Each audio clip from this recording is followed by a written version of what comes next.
Evangelho de Lucas, capítulo 4, versículo 13. Registra assim, o doutor Lucas, que foi companheiro do apóstolo Paulo nas suas viagens missionárias. Ele que era médico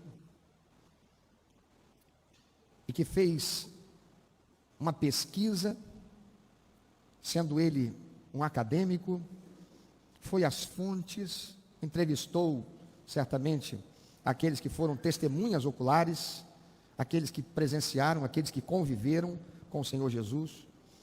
E ele registra então no seu Evangelho, capítulo 4, versículo 13, uma passagem importantíssima na história e ministério do Senhor Jesus. Você pode ler bem forte comigo, vamos juntos? Passadas que foram as tentações de toda sorte, apartou-se dele o diabo, até momento oportuno. O contexto aqui é o seguinte, é sobre a tentação de Jesus, a tentação pela qual o Senhor Jesus passou. O relato aqui sendo feito pelo evangelista Lucas, mas que também foi feito pelos evangelistas Mateus e Marcos. Esses evangelhos, Mateus, Marcos e Lucas, são chamados evangelhos sinóticos, por conterem uma grande quantidade de histórias em comum na mesma sequência, e algumas vezes utilizando exatamente a mesma estrutura e até mesmo as mesmas palavras. Se você colocar Evangelho de Mateus ao lado do Evangelho de Marcos, ao lado do Evangelho de Lucas, se você fizer uma comparação, você vai encontrar relatos similares sendo feitos pelos três evangelistas. Daí esses evangelhos serem chamados de sinóticos. Mateus capítulo 4, versículo 1, quando ele vai descrever esse momento na vida de Jesus, ele acaba de ser batizado. Então Mateus escreve assim: Jesus foi conduzido pelo Espírito ao deserto para ser tentado pelo diabo. Então ele diz que Jesus foi conduzido pelo Espírito. Marcos capítulo 1, versículo 12, nós encontramos dos três evangelhos o que menos detalhes sobre esse momento da vida do Messias apresenta. Ele diz que Jesus foi impelido para o deserto onde foi tentado. Já Lucas capítulo 4, versículo 1, que introduz o relato da tentação de Jesus, ele diz que Jesus foi guiado pelo Espírito ao deserto onde foi tentado pelo diabo. Mas Lucas apresenta algo importantíssimo quando ele menciona isso. Veja como ele começa esse relato. Diferente de Mateus e de Marcos, ele vai apresentar um detalhe que é de extrema importância. Você pode ler até a segunda vírgula junto comigo. Jesus, cheio do Espírito Santo. Aí ele vai dizer, voltou do Jordão e foi guiado pelo mesmo Espírito no deserto. Jesus estava, portanto, amados, sob os efeitos de um encontro extraordinário que ele, o Pai e o Espírito Santo tiveram naquele momento do seu batismo, naquela experiência do seu batismo. Os evangelhos relatam que Jesus, quando batizado, ouviu-se a voz do céu que dizia: este é o meu filho amado, em quem tenho prazer. Era o Pai se mostrando presente e ali declarando a respeito de quem era Jesus. Mas diz também que o Espírito Santo desceu em forma corpórea como uma pomba, repousando sobre Jesus. Jesus, portanto, estava aí sob esses efeitos de um encontro extraordinário com o Pai e com o Espírito Santo. Ele então, abastecido da comunhão com o Pai e com o Espírito Santo, num momento de grande fragilidade humana, jejuando num lugar distante de tudo, onde não havia civilização por perto, onde era raro encontrar água, fragilizado fisicamente pela privação de alimento, 40 dias, ele sofre as tentações e as repele por estar abastecido pela comunhão vivida com o Pai e com o Espírito Santo, e firmado na palavra revelada do Senhor, que ele usa para repelir cada uma das tentações de Satanás. Quando Jesus resiste a Satanás na última tentação, Jesus dá uma ordem. Ele diz: vai-te, Satanás, porque está escrito: ao Senhor adorarás e só a Ele servirás. Jesus, tendo resistido ao diabo, o diabo foge dele. Tiago capítulo 4, versículo 7, diz-nos o Senhor, pela pena de Tiago: sujeitai-vos, portanto, a Deus, mas resisti ao diabo, e ele vai fazer o quê? Vai fugir de você. Mas voltando ao texto de Lucas, capítulo 4, versículo 13, que lemos no início: passadas que foram as tentações de toda sorte, apartou-se dele o diabo até momento oportuno. Vemos que o diabo deixou Jesus, diz o texto, até momento oportuno, ou seja, até quando ele, o diabo, visse uma oportunidade. Isso nos faz lembrar do que ensinou o Senhor Jesus Cristo, registrado em Mateus capítulo 12, versículo 43 a 45, que diz o Senhor Jesus: quando o espírito imundo sai do homem, anda por lugares áridos procurando repouso, porém não encontra. Por isso diz: voltarei para minha casa de onde saí. E tendo voltado, a encontra vazia, varrida e ornamentada. Então vai e leva consigo outros 7 espíritos piores do que ele, e entrando habitam ali. E o último estado daquele homem torna-se pior do que o primeiro. Assim também acontecerá a esta geração perversa. A pergunta que esse texto suscita é: por que aqueles espíritos imundos entraram, se o próprio Senhor Jesus está dizendo que a casa estava varrida e ornamentada? Ou seja, não tinha pecado. Por que eles conseguiram entrar? O próprio Senhor Jesus Cristo responde: a casa, ou seja, o homem, estava vazio. Então os demônios, vendo a oportunidade, passaram a dominar aquele homem que teve a sua vida tornada muito pior do que estava antes. É um ditado popular que diz que a oportunidade faz o ladrão. E eu vivi isso de uma forma bem dolorosa. Eu, como todo jovem, sonhava ter um carro. E aos 21 anos eu assumi a gerência em uma empresa. Passei a receber um excelente salário. Algum tempo depois, eu pude comprar o meu primeiro carro. Eu tinha 21 anos. O carro veio com um L estampado no painel. Eu ia tirar, mas uma pessoa muito querida disse assim: já sei o apelido que vou colocar no seu carro, Laudinho. E o Laudinho se tornou os quindins do Claudinho. E eu cuidava daquele carro. Mas como eu cuidava daquele carro? Eu estava feliz e agradecido a Deus. Que coisa boa. 21 anos, filho de um motorista de caminhão, mecânico, com uma costureira. E aos 21 anos, pelo seu trabalho, compra o seu primeiro carro. Dia de sábado, eu levantava às 7 horas da manhã, às 8h30 eu começava a lavar o Laudinho. 1h da tarde eu estava terminando de secá-lo. Motivo para ter terminado alguns namoros, não eu, terminaram comigo. Porque eu estava sempre chegando atrasado nos compromissos. Por quê? Você estava onde? No futebol? Estava onde? Estava dando banho no Laudinho. Um dia eu saio da minha casa e eu pego a rua principal, ali perto do conjunto habitacional Tertuliano Potiguara, e tinha uma rua principal que ia dar na Barro Júnior, mas antes dela tinha uma outra rua que eu já não lembro mais o nome. Isso foi no século passado, né? Fácil de esquecer. Era dentro do bairro onde eu morava. Mas aquela rua, as lâmpadas dos postes estavam queimadas. Estava escuro. E em vez de ir até a Barro Júnior, para pegar a Barro Júnior e ir em sentido ao centro de Nova Iguaçu, eu resolvi cortar caminho, pegando a primeira esquerda. Então eu liguei a seta, não vinha carro nenhum. Estava muito escuro à frente. Eu olhei pelo retrovisor, não vinha carro nenhum, liguei a seta e eu entrei. Quando eu entrei, que estou passando, cruzando quase a esquina da rua, eu ouço uma pancada na frente do carro e um vulto passando por cima do capô e o barulho caindo e eu freiei. Freiei, abri a janela, que eu só andava com a janela fechada, exatamente por questão de segurança. Olhei e vi que era um garoto.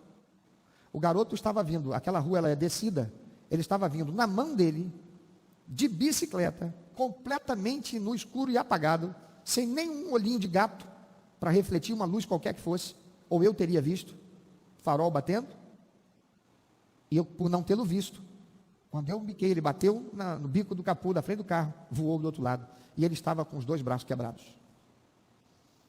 Nervoso, apreensivo, primeiro acidente que eu sofro, vi que as pernas dele estavam fora da roda, então eu terminei de chegar pela contramão na esquina, estacionei o carro, nisto, fração de segundos praticamente, já tinha um grande número de pessoas em cima do garoto.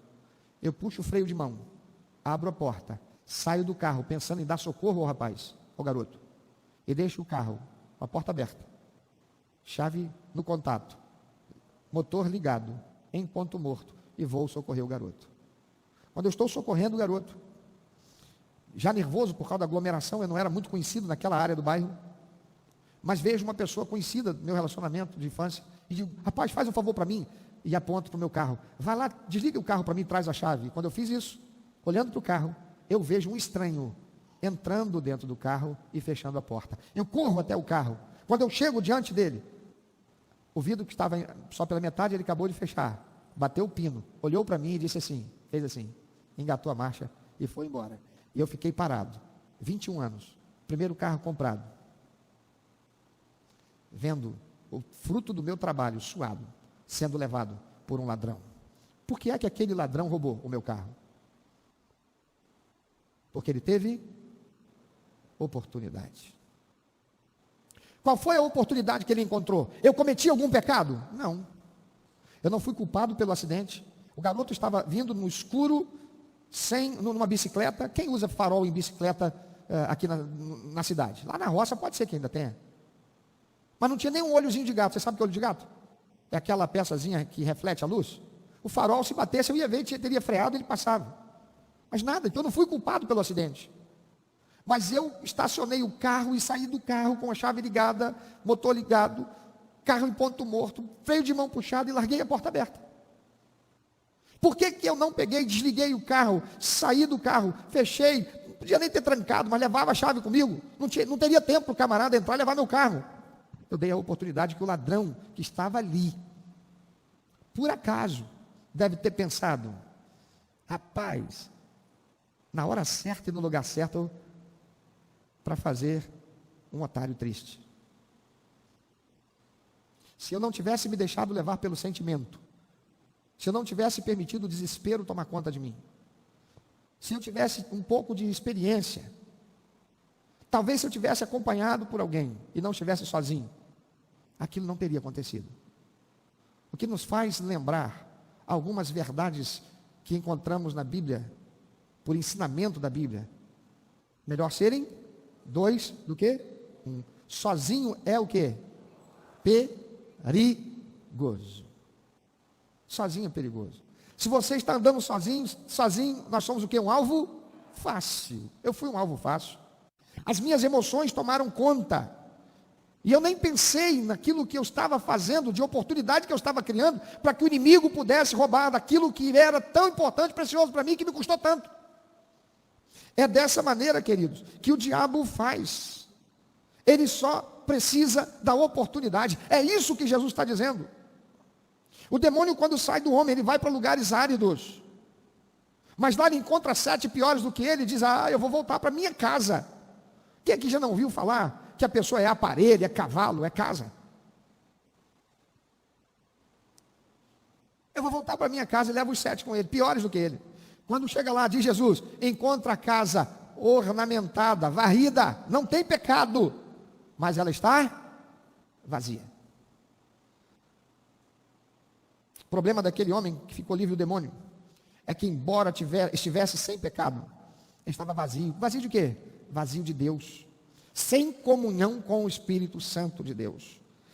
O que é que nós aprendemos com esse texto? O que é que nós aprendemos com esse momento na vida de Jesus, que o evangelista Lucas, inspirado pelo Espírito Santo, acrescenta, coloca como detalhe, que Marcos e Mateus não registram, que faz o Evangelho de Lucas nesse aspecto, nesse contexto, nessa história da vida de Jesus ser marcante para nós, é que Jesus, ele não foi para o deserto, ele não foi para aquela experiência em que ele seria tentado, ele não foi para aquele momento, para aquela experiência da sua vida, em que ele enfrentaria tanta fragilidade, sem estar cheio da comunhão e da unção com Deus Pai e Deus Espírito Santo. Diz o texto que Jesus, ele estava cheio do Espírito.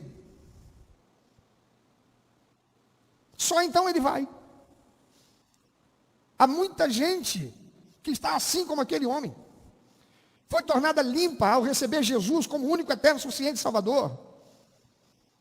Foi gostoso aquele tempo, aquela experiência, aquele momento, aquela fase da sua vida em que buscava o Senhor, queria oração, queria estudar a palavra de Deus, queria conhecer mais de Deus, queria integrar-se na comunhão da igreja, queria ser capacitado para servir melhor. Viveu experiências marcantes com Deus, quem sabe experiências sobrenaturais com o Senhor. Mas com o passar do tempo, foi se deixando levar pela religiosidade. E esfriou na comunhão. Passou a não mais orar como antes. Passou a não mais estudar a Bíblia como antes. Passou a não mais exercer a disciplina espiritual como antes. Passou a não mais cuidar e alimentar a sua alma, o seu espírito como antes. E isso, amados, é a oportunidade que o diabo precisa. É quando os demônios vêm com a influência sedutora do mundo, provocando os sentidos para corromper a vontade e conduzir a pessoa a cometer o pecado, que então se faz a brecha por onde eles novamente entram na vida daquela pessoa, e a pessoa se torna muitas vezes pior na sua vida do que antes o fora. Lá está Davi, o rei Davi, curtindo a prosperidade alcançada pela bênção do Senhor, porque ele fora fiel a Deus. Lá está Davi, o homem que era sensível ao Espírito de Deus e que compunha salmos e cânticos e hinos e músicas extraordinárias e que eram cantadas no templo pelos coristas, levitas, em exaltação ao Senhor. Salmos de Davi, que nós hoje lemos, recitamos em tantos momentos no culto e em outras situações da nossa vida. Lá está Davi, o grande rei Davi, agora gozando da prosperidade que ele alcançou. Ele está curtindo esse momento extraordinário da sua vida. Seu exército está lá no fronte de batalha, está guerreando por ele, enquanto ele está passeando pelo terraço do seu palácio. Não que isso fosse pecado, era o que se esperava de um rei estabelecido. Não precisa mais ter que fazer certas coisas, que agora ele tem todo o equipamento, todo o aparato para isso. Eles estiveram em muitas e muitas e muitas batalhas, em muitas e muitas guerras, colocando a sua vida em risco. Agora ele não precisa mais fazer isso. Ele tem generais, ele tem um exército bem treinado, ele tem homens valentes no seu exército. Agora ele está curtindo, agora ele está gozando daquilo que ele conquistou. Mas então ele está passeando pelo terraço no final de tarde. E ele olha para a casa vizinha, e ele encontra ali a mulher do seu vizinho, tomando banho. Ele olha e vê aquela linda mulher se banhando. E o que Davi faz? Davi está sozinho. Meu irmão, minha irmã, meu amigo, minha amiga, quando você acreditar, quando você pensar que você está sozinho, pensa de novo. A palavra de Deus nos diz para termos cuidado e vigiarmos, porque o diabo, nosso o quê? Adversário, está rondando ao nosso derredor, bramando como se fosse um leão, buscando a quem possa tragar. Ele está esperando o quê? A oportunidade. Você tem andado sozinho? Como é que anda a sua disciplina espiritual? Você já enfrenta dificuldade para ler a Bíblia? Orar para você é algo já até desconfortável. Fixar a sua atenção. Você tem algum exercício que você está fazendo para resistir ao diabo que está cavando a oportunidade para roubar, matar e destruir? Davi dá lugar às propostas do diabo. Lá está Davi, e o diabo está ali. Que mulher linda. Mas Urias escolheu bem, né? Louvado seja o Senhor por todas as belezas que o Senhor fez. Ah, se ela me desse bola. Se ela está tomando banho nua, sabendo que o rei está aqui, que de vez em quando eu passei por aqui, eu acho que ela está afim. Quer saber? O não já é certo. Vou tentar. Davi se deixa corromper por esse demônio, que faz ele ficar ruminando pensamentos, que estão sendo alimentados pelo que ele vê. E Davi está sozinho. Onde estava a presença do Espírito de Deus que usava Davi? Não estava ali. Naquele momento, muito provavelmente, Davi tenha já, ou estivesse já vivendo a experiência que muitas pessoas, muitos crentes têm vivido. Depois de certo momento, é igual certos carros que existem hoje, automáticos. Eles vêm com uma coisinha chamada piloto automático. É um botãozinho que você aperta quando você está em determinada velocidade. E você pode tirar o pé do acelerador. Ele leva você naquela velocidade. Vai subir, ele acelera para você. Vai descer, ele desacelera para você. Talvez Davi já tivesse, certamente Davi estava, já no piloto automático, como muitos crentes têm estado. Depois de certo tempo, já não ouve mais a voz do Espírito Santo, nem quando o Senhor está falando, nem buscam ouvir e nem estão ouvindo o Espírito Santo. Interessante que muitas vezes Jesus, ensinando, ele diz: quem tem ouvidos para ouvir, o que ele quer dizer com isso? Quem está atento, desejoso verdadeiramente de conhecer a verdade, se liga aí, presta atenção, porque isto vai fazer toda a diferença na sua vida.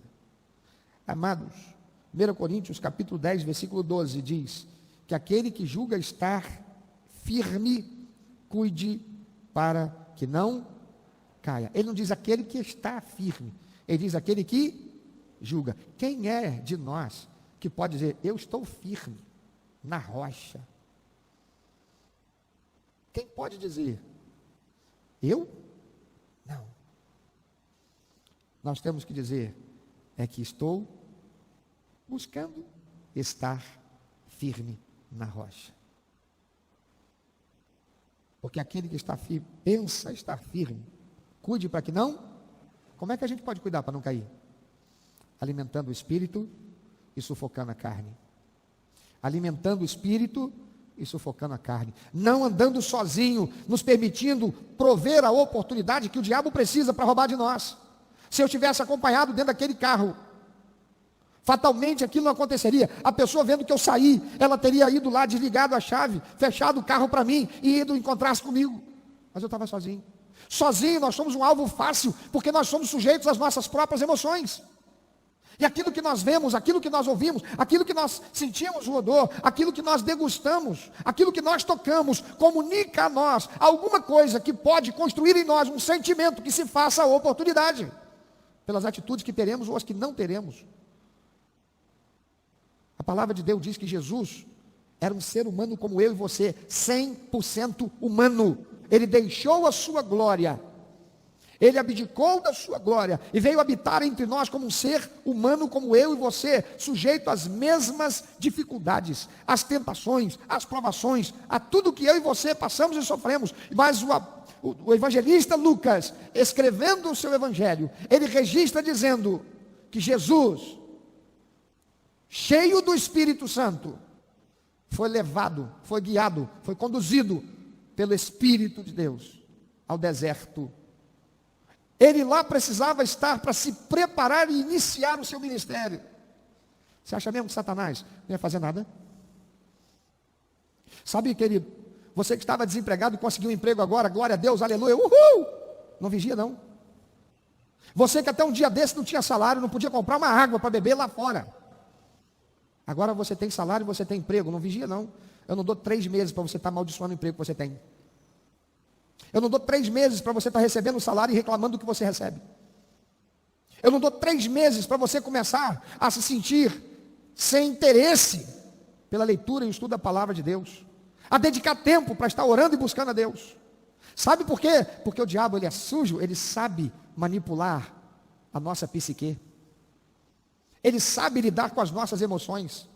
Se nós, sendo humanos, sabemos lidar com as emoções uns dos outros, a gente entra no supermercado e a gente vai lá e sai com aquilo tudo que a gente queria. Se for eu, saio. Às vezes eu ouço assim: poxa, mas você não trouxe isso assim, assim? Eu falei: eu sou bem mandado. Botou na lista, não encontrei, trouxe. Mas você entra no supermercado, e se você vai com uma criança, então, pobre de você. É não? Tudo que é doce, tudo que é colorido, tudo que é cheiroso, está no alcance da visão da criança. Você chega lá perto do caixa para pagar. O que você encontra ali? Espaço para você ficar à vontade. Não. Tem umas gôndolas ali com guloseima, bala, chiclete, revista de coisa que você não está nem aí interessado, mas entre ficar ali esperando aquele tempo todo, poxa, não tem nada para fazer. Então, peraí, hoje você pega. Já reparou que estão tirando, se é que já não tiraram, as revistas que normalmente ficavam perto do caixa? Quem já reparou isso? Já reparou? Você sabe por quê? Porque a pessoa hoje não compra mais a revista para passar o tempo na fila. O que ela faz? Ela tem o celular, ela vai para as mídias sociais. Mas o que não falta lá? Não falta aquilo que você não precisa e você não entrou ali para comprar. Você já reparou que você vai lá para o lado de secos, né? Farinha, feijão, arroz. Aí quando você vira a esquina, o que você encontra? O queijo que você não foi lá para comprar e que não é nem ali o lugar dele. O iogurte que você não foi lá para comprar e não é nem ali. E vem dizendo assim: promoção. Tirou 1 centavo. Está falando a verdade. Não pode dizer que o cara está mentindo.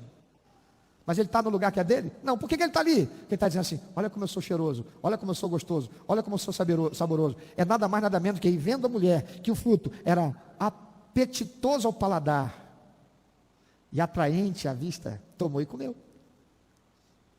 Se nós sabemos utilizar a psicologia como ciência para manipular a vontade das pessoas, para pensar, um ser espiritual que existe muito antes de eu e você termos sido criados, o ser humano ter sido criado, que viu, que sabe como nós fomos constituídos, ele não sabe manipular as nossas emoções.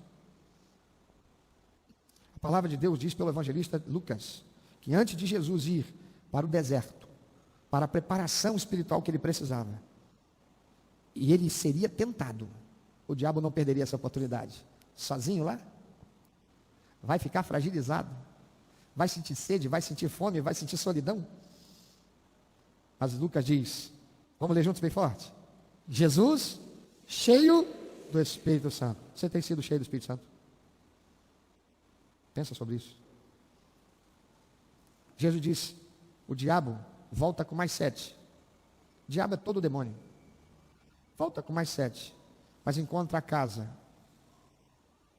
varrida e ornamentada, enfeitada, bonita. Não está mais aquela pessoa toda suja, desempregada, se sentindo miserável. Não, agora é um empregado, agora é um profissional liberal, agora é alguém que está sendo bem sucedido no que está fazendo, agora é alguém que está usufruindo da bênção de ter sido tocado pelo Espírito, da bênção de ter sido tornado filho de Deus. Mas com o passar do tempo, foi se esvaziando do Espírito. Por isso o apóstolo diz: enchei-vos do Espírito. Ser cheio do Espírito significa ter comunhão, intimidade, relacionamento com o Espírito, que nos faz capacitados. Jesus estava cheio do Espírito Santo. Comunhão com o Pai, comunhão com o Espírito. Por isso, quando tentado, as suas emoções não falaram mais alto. E Satanás não encontrou a oportunidade que cavou para entrar. Jesus estava limpo, ornamentado e cheio do Espírito. Quando Satanás vinha, ele disse: mas está escrito, a palavra de Deus diz assim, você está por fora, pode sair fora, que aqui você não tem lugar não. Quando o diabo vira para ele, Satanás vira para ele, mas está escrito. Jesus diz: sim, mas também está escrito. Ó, estou sozinho aqui não, estou cheio, estou ligadinho com o papai e com o Espírito Santo. Não tem lugar aqui não. Deixa eu perguntar, a palavra de Deus tem estado na tua boca, porque ela está no teu coração, por estar na sua mente, e por você estar em comunhão com o Espírito Santo? Deus quer fazer você vitorioso, vitoriosa. Ele te tornou filho e filha de Deus, você que recebeu Jesus como Salvador e Senhor. Pois Ele quer te tornar também vitorioso, vitoriosa nessa vida. Mas isso é consequência de nós estarmos cheios do Espírito Santo. Você tem sido guiado, dirigido e conduzido pelo Espírito. Jesus, a palavra de Deus diz, tanto por Mateus, como por Lucas, como por Marcos, que o Espírito conduziu, o Espírito guiou, o Espírito levou Jesus. Jesus não estava sozinho. Você tem andado sozinho? Ou você tem andado com o Espírito? Se você não tem andado com o Espírito Santo, volte hoje a começar a andar. Refaça hoje a tua comunhão com o Espírito Santo de Deus. Mas pastor, eu tenho pecado, eu tenho que primeiro consertar o que está errado. Satanás não vai deixar você fazer isso, porque ele vai continuar manipulando as tuas emoções. Ou você toma uma atitude hoje, já agora, ou você toma uma decisão e resolve isso e fecha a porta para o inimigo, ou ele não vai permitir. Ele vai continuar usando as tuas emoções para você continuar aprisionado nisto que impede você de ter comunhão com o Espírito. Porque onde tem sujeira e pecado, não há a ação do Espírito. Mas se você já caiu, se você se afastou, se você se contaminou, a palavra do Senhor diz que tem jeito. Olha o que diz a palavra de Deus: se confessares os vossos pecados, o Senhor é fiel e Ele é justo para perdoar os pecados e te livrar de toda a injustiça. Volta hoje para Jesus. Volta hoje para Deus. Volta hoje para o Espírito Santo. Arrependa-se do pecado. Confessa. Pede perdão ao Senhor. E saia daqui hoje para viver uma realidade diferente. Uma vida no altar do Senhor. Pastor, mas é difícil, eu pego a Bíblia para ler e a minha mente embaralha. A palavra do Senhor diz, resista ao diabo, ele vai fugir de você. Mas como é que eu resisto, pastor? Se eu vou ler a Bíblia, vem uma sonolência, uma dificuldade. Fica em pé para ler. Eu pegava a minha Bíblia e ficava andando. Quem olhasse ia achar que eu estou maluco, mas eu não estava nem para quem estava pensando. Eu pegava a Bíblia e começava a andar na minha sala, onde que eu estivesse. Eu pegava a Bíblia e começava a andar. Vai me dar sono? Não. Pastor, mas eu vou orar, a minha mente parece que sai, vai para outros lugares. A palavra do Senhor diz, resista ao diabo, ele vai fugir de você.